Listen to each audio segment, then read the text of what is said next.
الحمد للہ رب العالمین والصلاة والسلام علی سید الانبیاء والمرسلین نبینا و مولانا محمد وعلی آلہ وصحبہ اجمعین۔ بڑی مسرت کی بات ہے کہ آج ہمارے اس عظیم الشان دینی ادارہ مدرسہ زید بن ثابت کے سالانہ تقریب کا انعقاد ہے، جس میں ہمارے فضلاء کرام جنہوں نے ایک سالہ تخصص کا اسپیشلائزیشن کا کورس کیا ہے اور آج ان کی تکمیل ہے اور دستار بندی اور انعامات کی تقسیم کی مجلس ہے۔ ہم اللہ تعالیٰ سے دعا گو ہیں، اللہ تعالیٰ اس ادارے کو دن دوگنی رات چوگنی ترقی نصیب فرمائے اور اس کو ملک کے دنیا کے نامور اداروں میں شامل فرمائے اور اس کے ذریعے سے امت اسلام میں اور عالم اسلام میں رشد و ہدایت کے وسیع سلسلے جاری فرمائے۔ میں دو تین باتیں آپ کی خدمت میں اختصار کے ساتھ عرض کرنا چاہوں گا۔ ابھی حضرت مولانا کو سن رہے تھے اور وہ بہت اہم باتیں ارشاد فرما رہے تھے، اس میں وہ اس طرف بھی اشارہ کر رہے تھے کہ آخر زمانہ فتنوں کا ہوگا اور فتنوں میں لوگوں کو علماء کا دامن تھامنا یہ ان فتنوں سے حفاظت کا اور بچاؤ کا ذریعہ ہوگا۔ بڑا عظیم فتنہ جو آخر زمانے میں آئے گا اسے دجال کا فتنہ کہا جاتا ہے، جس سے پہلے انبیاء کرام نے بھی اپنی امتوں کو خبردار کیا اور حضور صلی اللہ علیہ وسلم نے بھی علامات قیامت اور اشراط ساعہ کے ضمن میں بہت تفصیل کے ساتھ اس فتنے سے اپنی امت کو آگاہ فرمایا اور اس کے فتنے سے بچنے کے اسباب اور تدابیر اور اعمال وہ بھی آپ نے تعلیم فرمائے، کیونکہ حضور صلی اللہ علیہ وسلم کا ارشاد گرامی ہے کہ کوئی خیر کی چیز ایسی نہیں ہے جس سے میں نے تمہیں مطلع نہ کر دیا ہو، اور کوئی شر اور برائی کی چیز ایسی نہیں ہے جس سے میں نے تمہیں متنبہ نہ کر دیا ہو۔ تو دین میں اتباع کی ضرورت ہے، ابتداء کی ضرورت نہیں ہے۔ دین تو اسلاف کا طے شدہ طریقہ ہے، اس پہ چلنے کی ضرورت ہے، اس میں خود سے رسوم و رواج یا نئی نئی چیزوں کے اضافات کی حاجت نہیں ہے۔ دجال کا جو فتنہ ہوگا اس فتنے کے سے پہلے اس کے لشکر بھی آئیں گے، اس کے حواری بھی آئیں گے اور وہ اس کے لیے سازگار فضا بنائیں گے۔ خود دجال بھی جب آئے گا اپنے فتنوں کے ساتھ تو اس کے جو ہتھیار ہوں گے، اس کی جو شعبدہ بازی ہوگی اور اس کے جو آلات تخریب ہوں گے اور جن ذرائع سے وہ انسانوں کو گمراہ کرے گا، حتیٰ کہ ان کو اللہ تعالیٰ کی توحید سے بھی انکار کرا دے گا، تو اس کے فتنے زیادہ تر مادیت کی شکل میں ہوں گے، مادی فتنے ہوں گے، اور وہ فتنے پہلے سے بھی اس کے لشکروں کے ذریعے ظاہر ہوں گے۔ مال کا فتنہ، شہوت اور گناہ کا فتنہ، جاہ اور منصب اور نمود و نمائش کا فتنہ، یہ اس کے اوزار ہوں گے، اور یہی نفس انسانی کے بنیادی فریب ہیں۔ حب جاہ، حب مال، حب منصب و عہدہ، یہ جو لوگ بھی ان چیزوں میں جتنا گرفتار ہوں گے وہ اتنا ہی دجال اور فتنے کا بھی شکار ہوں گے، اور جو لوگ جتنا ان مادی تزینات سے اور تعیشات سے اور مال و دولت اور جاہ و منصب کے ان فتنوں سے محفوظ رہیں گے، خود کو محفوظ کرنے کی کوشش کریں گے، وہ اتنا ہی دجال کے فتنوں سے بھی محفوظ رہیں گے۔ شاید یہی وجہ ہے کہ آپ غور فرمائیں کہ دجال کا مقابلہ اور مقاطعہ کرنے کے لیے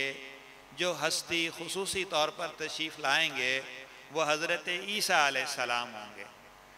آپ دیکھیے کہ انبیاء علیہ السلام کمالات کا مجموعہ ہوتے ہیں، اللہ تعالیٰ ان کو بہت امتیازی صفات عطا فرماتے ہیں، حتیٰ کہ اتنے خصائص عطا فرما دیتے ہیں کہ لوگوں کو ان کی بشریت کے قبول کرنے میں بھی الجھن ہو جاتی ہے۔ سرور عالم صلی اللہ علیہ وسلم میں تو اللہ تعالیٰ نے تمام انبیاء کرام کے خصائص اور کمالات اور خوبیوں کو یکجا جمع کر دیا۔ آپ نے سنا ہوگا حسن یوسف دم عیسیٰ ید بیضا داری آنچ خوباں ہمہ دارن تو تنہا داری۔ حضرت عیسیٰ علیہ السلام کی جو ایک خاص شان ہے وہ ہے ان کی شان زہد، وہ ہے ان کی دنیا سے بے رغبتی، لذات دنیا کا ترک کرنا، اور ایک زہد کی اور ایک قناعت کی اور ایک زاہدانہ شان کے ساتھ ان کی زندگی ہے۔ ایک تو اس لیے بھی کہ ان کو نکاح و بیاہ کی نوبت نہیں آئی تھی، انشاءاللہ یہ وہ جب تشریف لائیں گے اس وقت کریں گے جیسے آپ جانتے ہیں۔ پھر ان کا منہج بھی بالکل دعوتی اور تبلیغی اسفار کا تھا، نہ مستقل گھر تھا، نہ مستقل اہل و عیال، نہ اور ذمہ داریاں، تو بڑے فقر و زہد کی شان کے ساتھ انہوں نے اپنا دعوتی مرحلہ ابتدائے زمانہ میں کیا ہے۔ تو وہ بڑی عجیب و غریب روحانی شخصیت ہے، یعنی ان کی پیدائش میں بھی خالص روحانیت ہے، خرق عادت ہے، اور بغیر والد کے نطفہ کے نفخہ جبریل علیہ السلام سے پیدا ہوئے ہیں۔ پھر ان کی حیات بھی بڑی خاص نوعیت کی حیات روحانی ہے کہ وہ آسمانوں پہ تشریف لے گئے ہیں اور طویل عمر بھی پا رہے ہیں۔ پھر ان کا واپس آنا وہ بھی ایک خاص روحانی کیفیت ہے، جب وہ دو فرشتوں کا سہارا لیے ہوئے جامع دمشق کے مینارے پر اتریں گے۔ تو حضرت عیسیٰ علیہ السلام کی جو خاص شان ہے وہ زہد ہے، وہ قناعت ہے، وہ روحانیت کا بلند مقام ہے، اور وہ دنیا اور اس کی لذتوں سے دور دور ہونا ہے۔ اس سے یہ پتہ چلتا ہے کہ دجال کے فتنوں سے وہی لوگ محفوظ رہ سکیں گے جو دنیا کی محبت کو ترک کر کے سرور عالم صلی اللہ علیہ وسلم کے طریقے پر زہد کی اور فقر کی اور قناعت کی اور توکل کی شان نبھائیں گے۔ حضرت عیسیٰ علیہ السلام کی عجیب زاہدانہ شان تھی۔ ان کے متعلق ایک قصہ مجھے یاد آیا۔ ایک مرتبہ حضرت سفر فرما رہے تھے تبلیغ کا، دعوت کا، تو ایک آدمی نے ان کے ساتھ شریک ہونے کا ارادہ کیا۔ آپ نے فرمایا چلو۔ رستے میں ایک جگہ کھانا کھایا تو حضرت عیسیٰ علیہ السلام کے ذات میں 3 روٹیاں تھیں، تو ایک روٹی حضرت عیسیٰ علیہ السلام نے تناول فرما لی اور ایک روٹی اس کو دی، اس نے کھا لی، اور ایک روٹی اس میں رکھ دی، اور حضرت عیسیٰ علیہ السلام غسل کرنے کے لیے قریب ندی تالاب میں چلے گئے۔ جب آپ غسل کر کے واپس تشریف لائے تو دیکھا کہ وہ روٹی موجود نہیں ہے، تو اس آدمی سے پوچھا کہ ایک روٹی میں نے کھائی تھی اور ایک آپ نے کھائی تھی، تو تیسری روٹی کہاں ہے؟ تو اس نے کہا کہ مجھے معلوم نہیں ہے۔ حضرت عیسیٰ علیہ السلام خاموش ہو گئے اور چلنے سفر شروع کیا۔ آگے ایک جگہ پہ ایک کھلے میدان میں پہنچے، وہاں کوئی ریت کے ٹیلے تھے یا اس طرح، تو حضرت عیسیٰ علیہ السلام نے اللہ تعالیٰ کے حکم سے معجزہ کرتے ہوئے دعا فرمائی، تو وہ جو 3 ٹیلے تھے ریت کے وہ سونا بن گئے اور ہر طرف سونا ہی سونا ہو گیا۔ تو حضرت عیسیٰ علیہ السلام نے فرمایا کہ ان میں سے ایک میرا ہے اور ایک تیرا ہے اور ایک اس آدمی کا ہے جس نے تیسری روٹی کھائی۔ تو وہ فوراً کہنے لگا وہ تیسری روٹی بھی میں نے ہی کھائی ہے، وہ بھی میری ہے۔ تو حضرت عیسیٰ علیہ السلام نے فرمایا اچھا اب یہ تینوں ہی تمہارے، جو میرا سونے کا ڈھیر ہے وہ بھی تمہارا، اور جو تمہارا ہے وہ بھی تمہارا، اور تیسری روٹی والا بھی تمہارا، اور تم میری صحبت کے لائق نہیں ہو، تم میرے ساتھ چلنے کے لائق نہیں ہو۔ یہ ڈھیر سارا سونا جو اس کے پاس موجود ہوا، اب وہ اس کو سنبھالنے کی تدبیر کر رہا تھا کہ کہ دو آدمی ادھر سے آ نکلے، انہوں نے دیکھا کہ اتنا سونا اور اتنا خزانہ ہے، وہ اس سے لڑنے لگے اور کہنے لگے کہ یہ سارا ہمارا ہے۔ وہ کہنے لگا تمہارا اس میں کیا دخل، یہ تو سارا میرا ہے۔ جب جھگڑا ہوا تو آخر انہوں نے کہا کہ اچھا ایسا کرو، اس کو 3 حصوں میں تقسیم کر لیتے ہیں، ایک آپ کا اور 2 ہم دونوں کے۔ اس نے سوچا کہ یہ مجھ سے سارا ہی چھین کے لے کے جا رہے ہیں، تو اس سے بہتر ہے کہ چلو میں ایک حصے کو قبول کرتا ہوں، 2 ان کے ہوں، تاکہ کچھ تو میرے ہاتھ آئے۔ جب اس بات پہ راضی ہوئے تو تقسیم سے پہلے ان کو خیال ہوا کہ بھوک لگی ہے، تو ایک نے دوسرے کو کہا کہ آپ بازار جاؤ اور کھانا لے آؤ تاکہ کھانا کھا لیں، پھر بعد میں تسلی سے یہ کام بھی کر لیں گے۔ تو ان میں سے ایک شخص کھانا لینے گیا۔ وہ جو کھانا لینے گیا تو اس کی نیت میں یہ فساد داخل ہو گیا کہ مجھ اکیلے کو ایک حصہ کیوں ملے، ایسا کیوں نہ کروں کہ میں اس کھانے میں زہر ملا دوں تاکہ جاتے ہی یہ کھانا ان کو ملے اور وہ دونوں مر جائیں، تو یہ دونوں حصے ان کے بھی میرے ہاتھ آ جائیں گے۔ اور یہ سوچ کر اس نے کھانے میں زہر ملایا۔ یہ زہر ملا ہوا کھانا وہ لے کر آیا تو یہاں جو 2 شخص موجود تھے ان کے ذہن میں بھی اس دنیا نے فساد ڈالا، ان کی نیتوں میں بھی کھوٹ داخل ہوا۔ انہوں نے کہا کہ یہ آدمی، اس کو ہم ایک حصہ کیوں دیں، ایسا ہو کہ جب یہ آئے تو آتے ہی ہم دونوں مل کر اس کا کام تمام کر دیں اور پھر سارا ہم آپس میں دونوں برابر تقسیم کر لیں۔ وہ شخص کھانے میں زہر ملا کر ان کے پاس لایا، جو ہی یہ سامنے آیا تو انہوں نے نہ آؤ دیکھا نہ تاؤ، کھانا چھوڑا اور فوراً اس پہ حملہ کیا اور دونوں نے مل کر اس کو قتل کر دیا۔ اب جب یہ کام تمام ہو گیا تو کہا کہ اب تسلی سے کھانا کھاتے ہیں، پھر اگلا کام کر لیں گے، اس کو تقسیم کریں گے۔ بیٹھ کے دونوں نے کھانا کھایا۔ جب کھانا کھایا تو وہ زہر والا کھانا تھا، اس کے بعد وہ دونوں بھی وہیں پر ہلاک ہو گئے اور وہ مال وہیں پڑا ہوا۔ حضرت عیسیٰ علیہ السلام اپنے سفر کو پورا کرنے کے بعد واپس وہاں سے گزرے تو دیکھا کہ 3 آدمی مرے پڑے ہیں اور سونے کا وہ ڈھیر اور خزانہ بھی موجود ہے۔ تو حضرت عیسیٰ علیہ السلام نے فرمایا، اے مردار دنیا، تو نے اپنے ہر چاہنے والے کو قتل کر کے چھوڑا، تو نے اپنے ہر طالب کو ذلیل کر کے چھوڑا۔ تو حضرت عیسیٰ علیہ السلام کی یہ شان، جو شان زہد ہے، جو دنیا کی لذتوں سے ترک کرنا ہے اور جو اللہ تعالیٰ کی کم نعمتوں پر قناعت کر کے آخرت کے اعمال کو اور آخرت کی فلاح کو ترجیح دینا ہے، جن لوگوں میں یہ جذبہ غالب ہوگا وہی دجال کے فتنوں سے محفوظ رہیں گے، دجال کے لشکروں سے محفوظ رہیں گے، اور اگر ان کی زندگی میں دجال نمودار ہو گیا تو وہ براہ راست اس کے فتنے سے بھی پوری طرح محفوظ رہیں گے۔ اس کے مقابلے میں وہ صدیقین اور صادقین اور حضرت مہدی اور حضرت عیسیٰ علیہ السلام کے لشکر اور ان کی جماعت میں شامل ہوں گے۔ دوسری بات یہ ہے کہ ہمارے طبقے میں، ہمارے احباب میں ایک جذبہ بڑے شوق کے ساتھ اور بڑی فکر کے ساتھ غالب ہوا ہے، اور وہ ہے دین کی خدمت کا جذبہ۔ ہر دوست کی، ہر ساتھی کی، ہر دین سے وابستہ آدمی کی یہ تمنا اور خواہش ہے کہ اللہ تعالی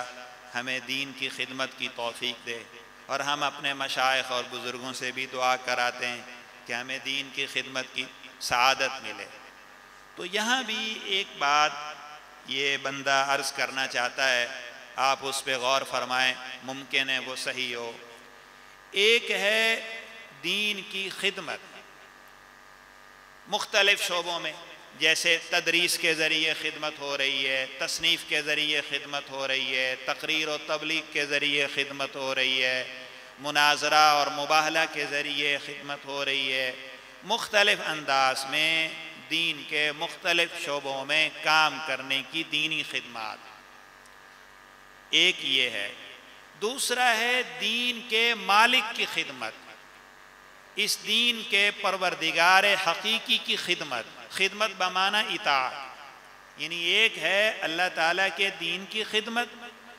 اور ایک ہے اللہ تعالیٰ کی اطاعت،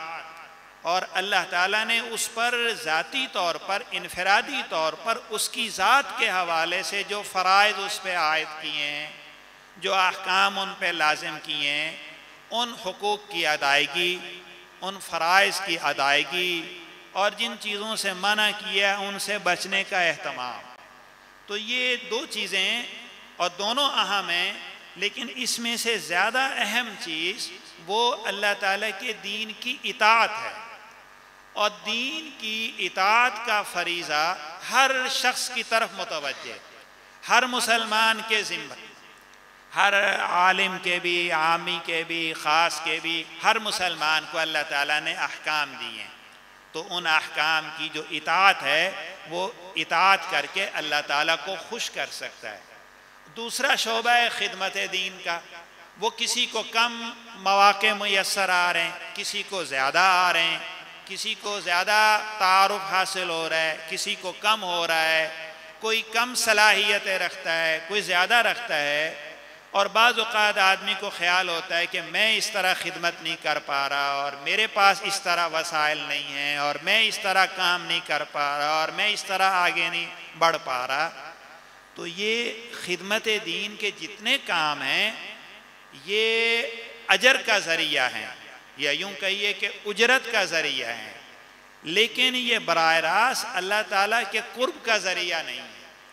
اللہ تعالیٰ کے تقرب کا ذریعہ براہ راست ان حقوق کو ادا کرنا ہے، ان فرائض کو ادا کرنا ہے جو اللہ تعالیٰ نے ہمارے ذمہ کی ہیں۔ مثال کے طور پہ ایک صاحب ہیں،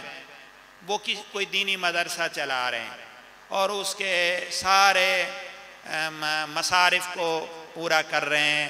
ساری چیزوں کا خرچ اٹھا رہے ہیں اور بڑی خدمت کر رہے ہیں۔ بلا شبہ یہ مبارک کام ہے اور انشاءاللہ اس پہ وہ اجر کے مستحق ہوں گے، لیکن وہ فجر نماز کا اہتمام نہیں کرتے،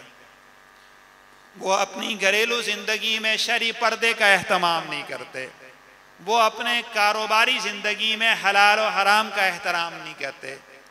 تو یہ جو خدمت ہے یہ اپنی جگہ پہ ہے، اس کا جتنا اجر مناسب ہوگا وہ اللہ تعالیٰ دے دیں گے، اللہ تعالیٰ کے ہاں کوئی کمی نہیں ہے، خاصا اجر دیں گے۔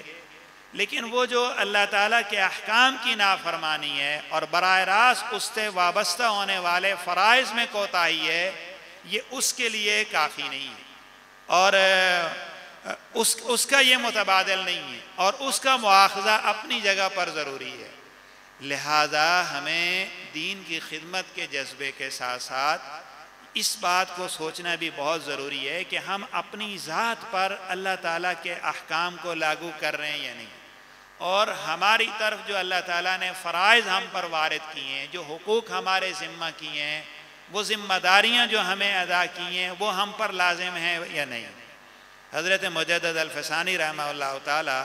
انہوں نے اپنے ایک صاحب نسبت اور مجاز بیت ایک عالم دین کو خط لکھا اور فرمایا کہ بھی کئی دن ہو گئے آپ کا حال احوال معلوم نہیں ہوا، آپ کیسے ہیں، اپنے احوال لکھ کے بھیجیں۔ انہوں نے خط لکھا کہ حضرت ماشاءاللہ مدرسہ ہے، ادارہ ہے، اتنے بچے تعلیم حاصل کر رہے ہیں، اتنے شعبے ہیں، ایسے کام ہیں، اپنی دینی خدمات اور کاموں کو گنوا کر لکھا اور بھیجا۔ تو حضرت مجدد رحمہ اللہ تعالیٰ نے ان کو دوبارہ خط لکھا اور فرمایا ہم جو آپ کے احوال پوچھ رہے تھے آپ کی دینی خدمات نہیں پوچھ رہے تھے، بلکہ آپ کے ذاتی احوال پوچھ رہے تھے کہ آپ اللہ تعالیٰ کی بندگی کتنے کرتے ہیں اور آپ اپنی زندگی کو تقوی کے ساتھ کتنا گزارتے ہیں، آپ اللہ تعالیٰ کے ذکر کا کتنا اہتمام کرتے ہیں، آپ خود تلاوت قرآن کی کتنی پابندی کرتے ہیں۔ ہم آپ سے ان امور کے متعلق پوچھ رہے تھے۔ تو اللہ تعالیٰ ہمیں اس خدمت کے ساتھ ساتھ اللہ تعالیٰ کے تقرب کو بذریعہ طاعت حاصل کرنے کی بھی توفیق نصیب فرمائے۔ میں نے زیادہ وقت لیا، معذرت چاہتا ہوں۔ وآخر دعوانا الحمدللہ۔